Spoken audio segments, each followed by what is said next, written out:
Everybody has a magic bullet for the problem of black criminality so wildly out of proportion. Everybody's got a secret solution that they've come up with that nobody else has come up with in 60, maybe more, years of trying in hundreds and hundreds and hundreds of cities and thousands and thousands and thousands of different programs that all have worked pretty much in the exact same way, i.e., done nothing but make a bad problem worse.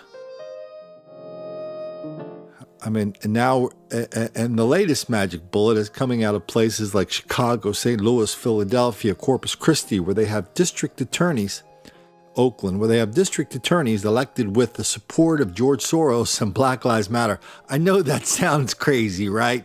I know, it sounds crazy, but it's true.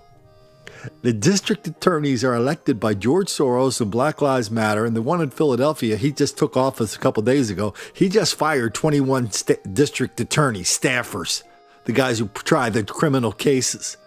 So he's going to bring in at least 21 new guys that are all down with the cause and who know we cannot arrest our way out of this mess, who know that arresting a black person is to criminalize the black person. To arrest the black person is to cause a black person to commit crime. And after all, there's already too many black people in prison, so why do we want to arrest any more? Wow. You know what's going to happen in Philly, of course. Okay, I'm breaking my own rule. I'm predicting the future. You know what's going to happen in Philly a year from now? They're just going to, if the district attorney tells you they're not going to prosecute these cases, or they're going to consistently downgrade the charges, the cops are not going to fight the district attorney day in, day out. The police officers union might fight them next election, maybe. But day in and day out, if somebody gets the hell beat out of them, and that goes from assault to felony to offensive touching, a misdemeanor, that's what the cops are going to have to charge them with. So if they don't do it, the district attorney will do it. A year from now, the crime in Philadelphia is going to be remarkably worse. The violent crime, the crimes against property, the crimes against Asian business owners who may not even be allowed to have plexiglass in front of inside their business because that makes it inconvenient. When some of the fellows and their lovely ladies like to come in and rob, assault, and throw things at them. And so a year from now, they're going to stick their hands in the air Rocky style and declare that the crime rate has gone down dramatically. Look at the numbers, Colin. Colin, why don't you understand the numbers? And so that's the latest magic bullet, is charging less, arresting less, getting lesser sentences, putting your hands in the air and declaring victory in a war that you are losing. Kind of reminds me of that guy. Anybody remember Baghdad Bob? Boy, he's passed from our consciousness way too quickly. He was the guy. What war was that? Was that Desert Storm? When we were advancing on Baghdad, and Baghdad Bob would confidently get in front of the microphones and the TV cameras of the world, tell everybody they were winning. The Americans were lying. Nothing was going on. In the meantime, literally outside, you could hear the American tanks, rolling down, or you could see a live feed of the Americans blowing up an airport or something. I mean, that's what we're getting from these district attorneys and mayors all over the country now. The numbers are down, Colin, they're down. Okay. Whatever. That's your magic bullet. Arresting fewer people, getting a DA in there who won't charge them. Everybody takes credit for winning a war that they're really losing. Well, sometimes like in places like Baltimore, there are still people who believe in the old school way of enabling black criminality and black violence. They believe in the midnight basketball, the free breakfast, the free lunch, the free dinner, the free phone, the free housing, the free TVs. The free rides to school, the free rides from school, all that stuff. They believe in mentoring. Even though on every step of the way, every place this has been tried, it's turned into a dismal failure, but they keep trying it. As kids get in one end of the system, they meet a social worker, they meet a judge, they meet a prosecutor. They made a court-appointed psychologist. He looks him in the eye, and the kid says, "Oh, man, I'm so sorry I clunked that old lady on the head. What was I thinking? I was hanging around with the wrong people, man. I just want to get my life together." That works. That works. That gets you back out on the street. That's why when cops arrest people in a Baltimore or a Camden or a Philadelphia or a New York or a Chicago or a Corpus Christi or a St. Louis or a Kansas City or a Milwaukee, that's why when they arrest people, they have records longer than their arms. And that's why the people who get shot, they have records equally long, equally vicious. We've let whatever this thing is called a criminal justice system, I feel like I'm reliving some kind of 70s movie now where, where the people commit these incredible crimes and they're back out on the streets before the cops are. I mean, that was the cliche of these 70s movies, but we all thought, people wised up to that and caught on to this little con game, and we thought we kind of settled it. All of a sudden, something happened 5 years ago, 6, 7, 8, 9 years ago. What happened 9 years ago? Something happened 9 years ago where everybody decided, hey, you know what? Man, we're arresting way too many black people for no reason whatsoever. There's just too many in jail because we know that black people and white people commit the same amount of crime. It's just that we catch black people more often because we put cops down there. We don't put cops over in the white neighborhood. Stop me if you've heard this before. Oh, by the way, if you think I'm making this up, check out Atlantic Magazine. A story on gentrification. That's word for word what they have all these big shot experts saying, what I just said. Yeah, I did a video on that. I got kicked off YouTube for posting that video and calling BS on it. They said it was hate speech. Anyway, so watch this video of the story down in Baltimore. And we're going to hear about this plucky city councilwoman who fought back. We did it. We did a video when this happened because we did a video on how this woman took her husband's job on the city council after he died. He was down with the cause. She was down with the cause. Every step of the way, every inch of the agenda, the liberal Democrat agenda, the big city agenda, that includes, I shouldn't say it includes, that priority is let's excuse black dysfunction on every possible level. Let's excuse it all and blame it on whatever, as long as we don't blame black people for whatever the hell they're doing. That's what this woman is about.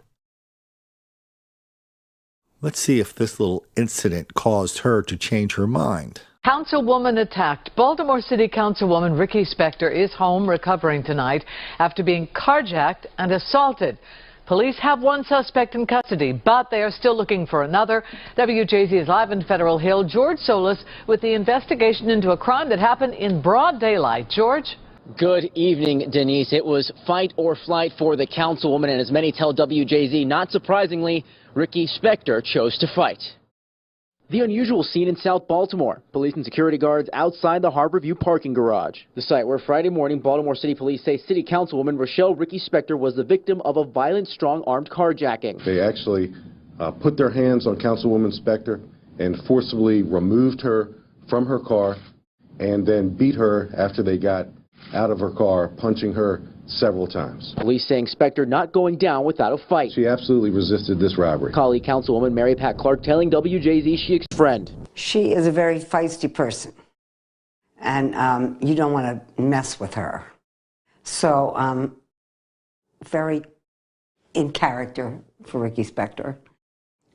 She fought back. And she wasn't the only one holding her own. Police say the two 15-year-old suspects then tried to get away but couldn't get past the parking garage's security gate. That's when two nearby maintenance workers who heard the commotion sprung into action and began wrestling the teens in the car, successfully detaining one until police arrived. They're to be commended for their quick action and not just being bystanders. Police are still on the hunt for the second 15-year-old suspect. The councilwoman was rushed to a nearby hospital where she was reported to be in good spirits. She was later released. Spector issued this statement to WJZ, thanking the police, the first responders, and her two rescuers. Now, Mayor Stephanie Rawlings-Blake also issuing a statement of her own, saying she is grateful that her colleague is okay, and she condemned the violent attack. Okay, this story comes out of the Los Angeles Times. I believe the Baltimore Sun and the LA Times and Chicago Sun Times, I think they're all owned by the same people, and I actually think they bought the New York Daily News. too. There's a big company. They own a lot of papers, big city, newspapers. So check out the headline. The story, this has just happened. Like, this story just happened like a couple days in the last 24 hours. 2 teens attacked a Baltimore City Councilwoman during a carjacking. What happened next surprised everyone. No. Okay, I'm going to give away the story. What happened next didn't surprise anybody who watches this channel, who sees public officials and reporters in such denial, deceit, and delusion about this enormous level of black criminality.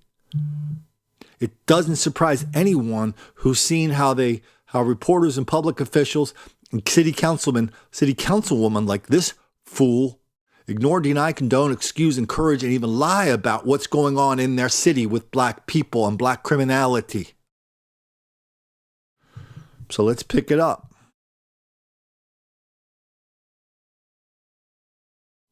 Okay, let's pick it up. This is who wrote this story? Reporting from Baltimore. Let's see who wrote this story. This comes from Luke Broadwater. Okay, let's do a little bit of a feature opening here, shall we? The weather wasn't too cold that December morning, so Councilwoman Rochelle Ricky Spector put on a light jacket as she headed for her gold Buick. 2 teenage boys from Southwest Baltimore were in her Inner Harbor parking garage. Inner Harbor, that's the safe neighborhood. You remember that, right? Cutting school and looking for cars to steal. They fixed their eyes on the 80-year-old Spector. The attack was quick and it was violent. A Spector got in her vehicle. The 13-year-old blocked her door from closing. The 15-year-old hit her in the face hard. I was mad as hell. They told her, quote, "You white bitch, give me your car." They punched me in the face, threw me into a concrete pillar. I was screaming like crazy. So far, so good.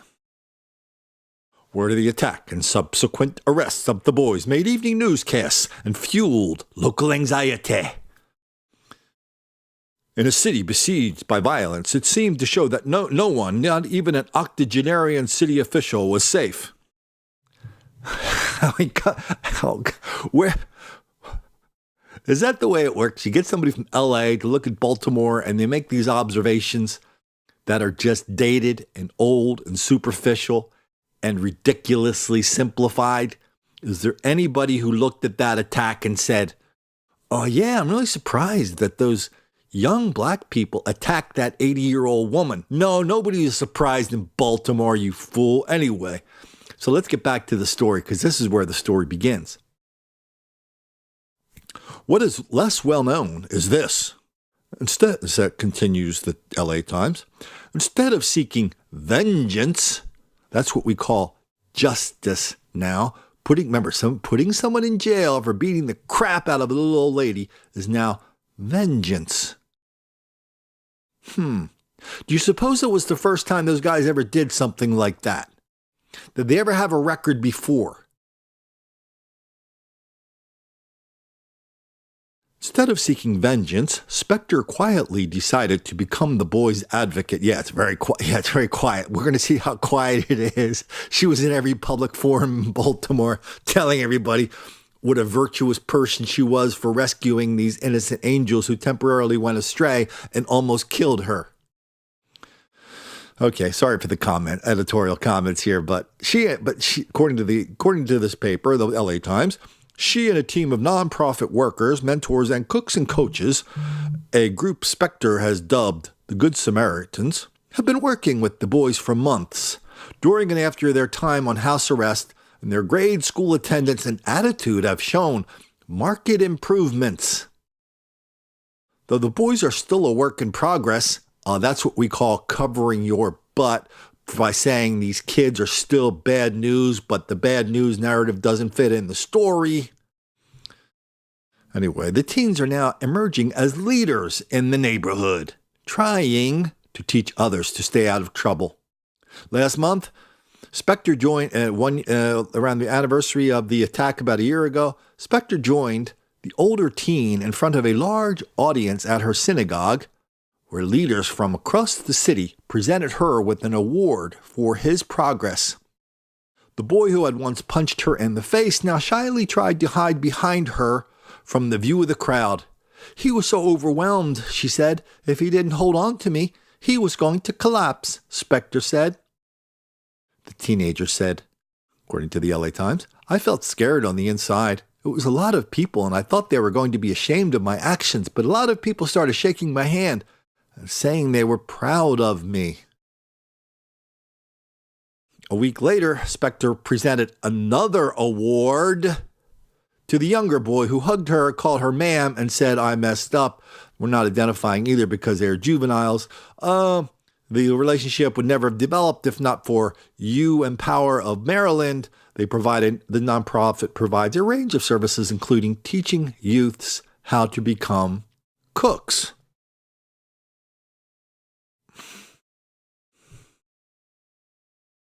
Okay, let's just get through the article because there's something really important we have to say about this.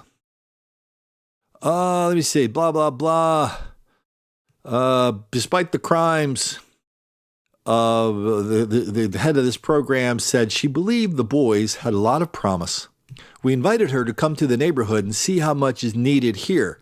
The median income is less than $25,000. They live below the poverty line, lead paint violations, and people are nearly twice as likely to be murderers as elsewhere. And the electricity has been shut off in their home, and he didn't go to school. Okay, that pretty much is, like all the excuses all in like one paragraph. That's an extremely heavily dense paragraph, dense with excuses.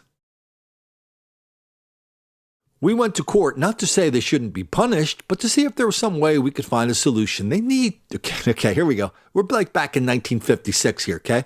That's like the Jets. This is like the Jets and this is like West Side Story. Off that Officer Kripke song. They need to stay busy. They need to stay engaged. Our goal was to be louder than the streets. If you're not there every day, the streets just call the kids in at a very early age. It's interesting to think about Ta-Nehisi Coates, who emerged from the same kind of streets, same kind of thing. And he was describing the same kind of atmosphere back when he was a young man. Same kind of prescription, same kind of solution. Causes white racism and lack of programs. Solution is lots more free stuff. It would have been easy, said the newspaper, for Spector, the city councilwoman, to stay angry. She could have asked the judges to jail the teen for years. She said she drew on her Jewish faith and chose to forgive them. The Talmud says you first have to have empathy. You have to do acts of love and kindness. Okay, stop. Full stop. When I lived in San Diego, my best buddies were Jewish. I don't know that they practiced every day, but their kids were bar mitzvahed. I went to these things. We would talk about that. Sometimes they'd bring me a newsletter from one of their congregations, a liberal congregation. I'll never forget this one newsletter. The rabbi is talking to his congregation, and he's saying, well, we don't really need to keep kosher or follow the Talmud or the Old Testament or the Bible. They don't call it the Old Testament, the Bible anymore. We can practice what we call eco-Judaism. So, just save the earth, lower your carbon footprint, shrink your carbon footprint, and we'll just call it a day, okay, after that. So she's saying there's something in Judaism that says if two black people come up and beat the piss out of you, almost killing you, and they've done it before and they'll probably do it again, it is your Jewish duty to forgive them and forget all about it. I used to bust my friends all the time because I used to bust my Jewish friends. I used to tell them I think I knew the Talmud and the good book better than they did. I was at a Jewish wedding once in L.A. Apparently, it's a famous place in L.A. It's right on the beach in Santa Monica. It's called Shutters. So, it's outside. Dinner was outside. The wedding is outside. Reception downstairs, inside. A very nice place. So they do the wedding. The ceremony itself didn't last that long, 10, 15, 20 minutes. They did all the traditional Jewish things. They had the glass. You put the cloth on top of it. You stomp on it. Everybody claps. So we're milling, or after the ceremony, we're milling around, waiting to go downstairs, and a waiter comes around. He's carrying a tray of shrimp cocktail. I go up to the waiter. So many of these situations where there's like a lot of people around, you know? And so I said in kind of a loud voice to nobody in particular, I said, hey, my name's Colin Patrick Flaherty, and even I know that shrimp is not kosher. And everybody around me laughed. And one guy says, oh, don't worry about it. Just relax. It was just a funny thing. But there's nothing in the Talmud that says you have to forgive people who try to kill you. Because remember, this is not just about you. It's about everybody else in the community that you have to protect. We're counting on you to protect and help keep these people off the streets. What are you doing? You're sending, oh my God, the message you're sending. The message you're sending to these con artists. Go to cook school. Tell everybody you're sorry. You'll be back on the street in days. Free as a bird. The story goes on to explain. She went up to the kid. Kids don't hit grown-ups, she said. Then the young man who hit her burst out crying. He hugged me. That was in the courtroom, said the councilwoman. I knew I was hooked. I was going to be there. Then the criminal said, we spoke, we hugged. She gave me a kiss on my cheek. It made me feel happy. I started feeling sad for what we did to her. Blah, blah, blah. And they talk about, and everybody's talking about how his life turned around. He's a good person now. He's going to go to school. He's going to go around and tell everybody about the error of his ways. Never really tried this approach before, have we? Oh yeah, by the way, one of the guys, he sees a future for himself as a pro athlete because he has a good throwing arm, so he's going to be a good quarterback, or as a veterinarian. Remember, in Baltimore, there are 16 black high schools in Baltimore where nobody can read or write above a third grade level, okay? Capiche? Nobody. If you can't read or write above a third grade level, that means you basically can barely recognize an emoji. And they're sitting there taking seriously his claims that he's going to be a veterinarian or a pro quarterback. I mean, that claim is as credible as anything else in this article. The head of the program says Spector has become an important advocate for the boys. She's tiny, but she's powerful. She has so much energy. Now the boys have a huge advocate. She wants to see them succeed. Now, Spector is going to devote the rest of her life to reforming the juvenile justice system. They are our children, she says. They walk where we walk. If they're going to do bad, they're going to be doing bad where we are. I'm going to spend my next 40 years, she's 80 years old, fixing the juvenile justice system. Well, Ms. Councilwoman Spector, you and all your cronies, you're the ones who broke it. You're the ones who gave out the message that if you come up with a good story, you're going to be back out on the street ready to victimize lots more white people like you. Weak, vulnerable white people who aren't as stupid as you, who aren't as willing to look the other way and put other people in danger. That's what you did, Councilwoman. You put up a huge message that you're an easy target in Baltimore. This is just like the story we just finished talking about in another video in Atlantic, the one we did on Atlantic Magazine. And just down the road in Washington, D.C., a huge story in the Washington Post. Somebody called this program like a second chance program, where they give the kids another chance after being murderers. Turns out they were releasing hundreds of killers on the streets of Washington.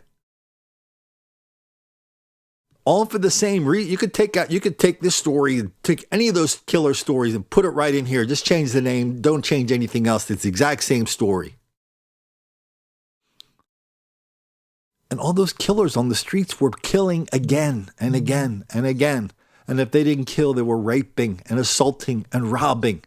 It was like a crime wave released on the city by the people who run the city, by clowns like this Councilwoman Spector. And now she goes around all over the city from these idiotic white people who live in Baltimore. Now she's getting awards from them for doing exactly what it did that has turned that city into a chocolate hellhole. And this is from the LA Times. This is from the Baltimore Sun. This is from these, smart people. Just ask them. They'll tell you, smart people, this is how they want to roll. This is their solution. Pat them on the head, make them promise. Well, no, don't even make them promise. Just say, hey, will you try to do better? Will you try not to carjack any little old ladies anymore? Please. Pretty please. Can you do that for us? And we'll let you go. And remember, don't you dare let us catch you doing this for 17 or 18 more times, or we're going to get really angry at you. But we're going to try not to do that because we know that getting angry at you, committing this horrific level of violence that has ruined Baltimore, we know doing that on our part, that's really going to make a lot of black kids angry.